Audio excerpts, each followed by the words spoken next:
Hello bachcho, let's see this question.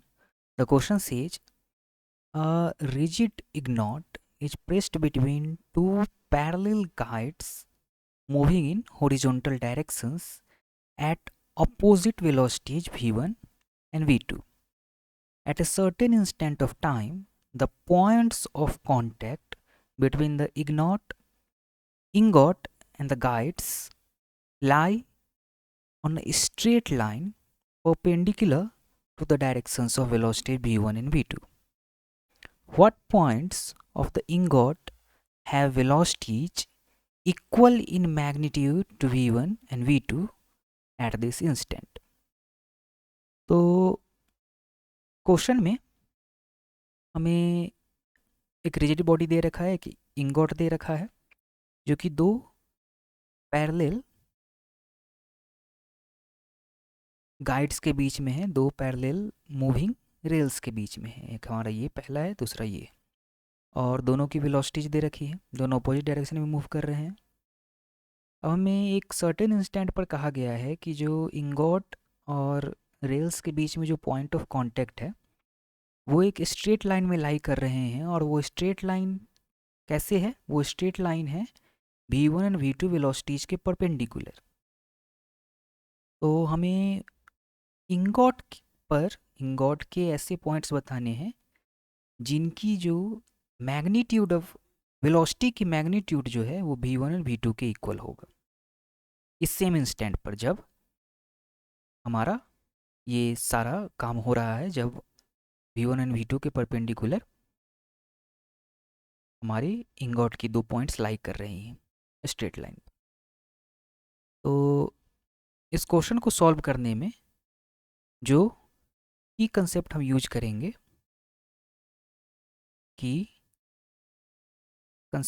करेंगे वो हम यूज करेंगे की कंसेप्ट रोटेशनल मोशन का।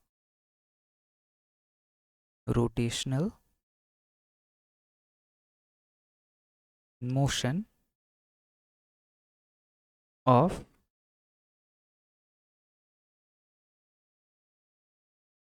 Rigid bodies. चलिए क्वेश्चन को देखते हैं।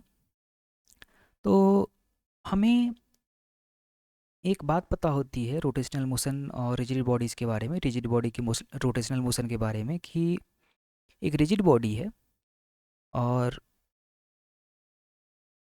उसका एक स्ट्रेट लाइन के अबाउट अगर दो वेलोसिटीज हम लगा रहे हैं, एक वेलोसिटी उसकी ऊपर वाले सरफेस की एक राइट डायरेक्शन में है v1 वेलोसिटी, और ठीक नीचे वाला पॉइंट जो है इस रिजिड बॉडी का, हम एक ऐसे किसी भी एक आर्बिट्रेरी रिजिड बॉडी की बात कर रहे हैं जिस पर हमने एक स्ट्रेट लाइन बनाया है और इसकी ऊपर वाले पॉइंट की वेलोसिटी v1 है, नीचे वाले पॉइंट की वेलोसिटी v2 है, दिखाए हुए डायरेक्शंस में ये v2 वेलोसिटी है। और दूसरा हमने माना है कि ये जो वेक्टर्स है, ये जो एरोज है, ये v1 और v2 वेक्टर्स के प्रोपोर्शनल है। तो इस रिजिड बॉडी का, अच्छा, ये जो हमारा ये स्ट्रेट लाइन है, ये जो स्ट्रेट लाइन है इसकी टॉप मोस्ट जो पॉइंट है इसकी वेलोसिटी v1 हो गई, और ये जो बॉटम मोस्ट पॉइंट है इसकी वेलोसिटी v2 हो गई, और इस स्ट्रेट लाइन पर बाकी जो पॉइंट्स है उसकी वेलोसिटीज क्या होगी? तो ये वैरी करेंगी, ये v1 और v2 के बीच वैरी करेंगी, और कहीं पर एक पॉइंट होगा हमारा, कहीं पर एक पॉइंट होगा हमारा जहाँ पर जो वेलोसिटी है वो रिजिड बॉडी की वो जीरो होगी, और वो जो पॉइंट होता है वो हमारा होता है इंस्टेंटेनियस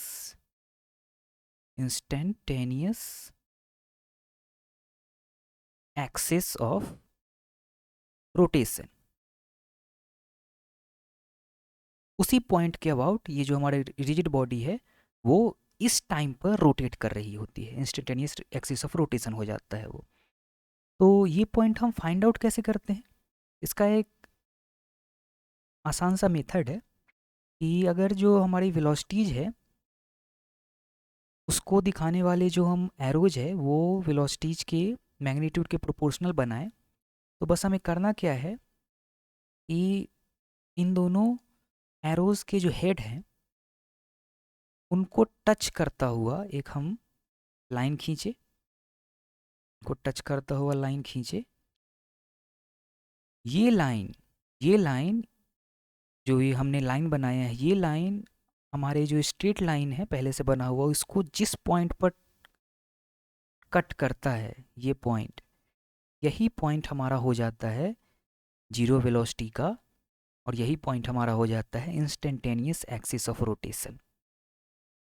तो अब हमें इस क्वेश्चन में ये पॉइंट निकालने का हमारा उद्देश्य क्या है हमारा, तो क्या होता है कि ये जो पॉइंट आया इंस्टेंटेनियस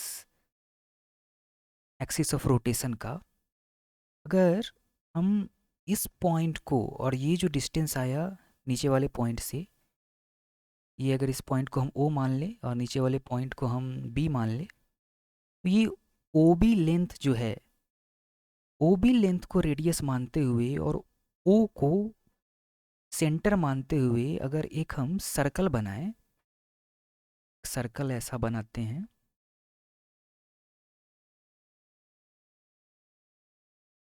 तो इस सर्कल पे लाई करने वाले जितने पॉइंट्स होंगे हमारे रिजिड बॉडी के, जैसे ये हमारा पॉइंट होगा, ये पॉइंट होगा, ये पॉइंट होगा, ये सारे पॉइंट्स, इन सारे पॉइंट्स की जो मैग्नीट्यूड, वेलोसिटी की मैग्नीट्यूड होगी वो उस समय v2 होगी। सिमिलरली अगर हम इस ऊपर वाले पॉइंट को A मान ले और इस लेंथ को OA लेंथ का रेडियस मान के और O को सेंटर मान के हम एक दूसरी सर्किल बनाए, तो ये जो नया सर्किल बनेगा, ये ऐसा कुछ नया सर्किल बनेगा। ये सर्किल इस रिजिड बॉडी को जहाँ जहाँ कट करेगा, जैसे इस पॉइंट पर कट कर रहा है और ये पॉइंट, तो इन दोनों पॉइंट्स पर जो वेलोसिटी होगी, इंस्टेंटेनियस वेलोसिटी होगी, उसकी मैग्नीट्यूड v1 की इक्वल होगी। और यही हमें क्वेश्चन में निकालना है। तो चलिए हम अपने क्वेश्चन के लिए ड्रॉ कर लेते हैं। तो हमारे क्वेश्चन के लिए ये ऊपर वाला रेल है और ये हमारी बॉडी कुछ इस तरह की है,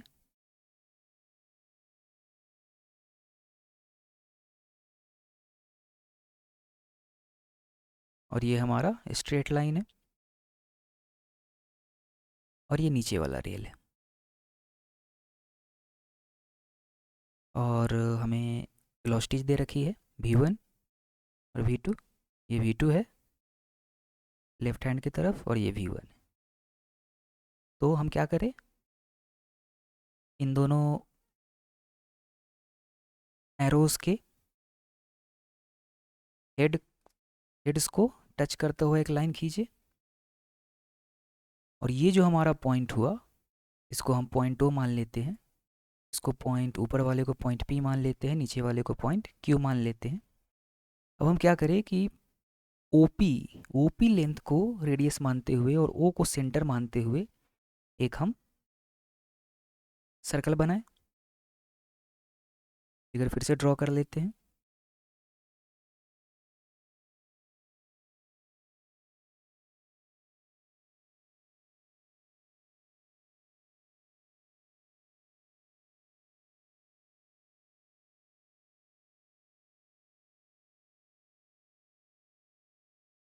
तो हमें क्या करना है, O हमारा कुछ यहाँ पर है, OQ को रेडियस मानते हुए और O को सेंटर मानते हुए एक हम सर्कल फिर से ड्रॉ करते हैं। ये हमारा सर्कल हो जाएगा। इस सर्कल और जो हमारा इंगॉट है, जो हमारा रिजिड बॉडी है, ये दोनों जहाँ जहाँ इंटरसेक्ट कर रहे हैं, जैसे ये हमारा ये पॉइंट है, इस पॉइंट पर इंटरसेक्ट कर रहे हैं, यहाँ हमारा पॉइंट है, एक पॉइंट हमारा यहाँ है, ये तो है ही। ये सारे पॉइंट्स और ये जो बाकी के ये बीच वाले जो जितने पॉइंट्स हैं, ये जो हमारा रिजिड बॉडी है और इससे गुजरता हुआ सर्कल है, तो ये बाकी के ये सारे पॉइंट्स, इन सारे पॉइंट्स की वेलोसिटी का जो मैग्नीट्यूड होगा वो v2 के इक्वल होगा। सिमिलरली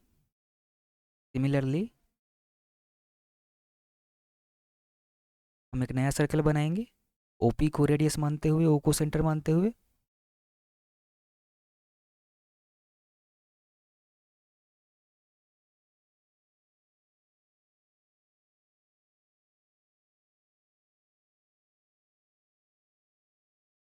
अब की बार ये हमारा O था, ये हमारा P पॉइंट है, तो अब की बार हम क्या करेंगे, OP को रेडियस मानकर और O को सेंटर मानकर एक हम दूसरा सर्किल बनाएंगे।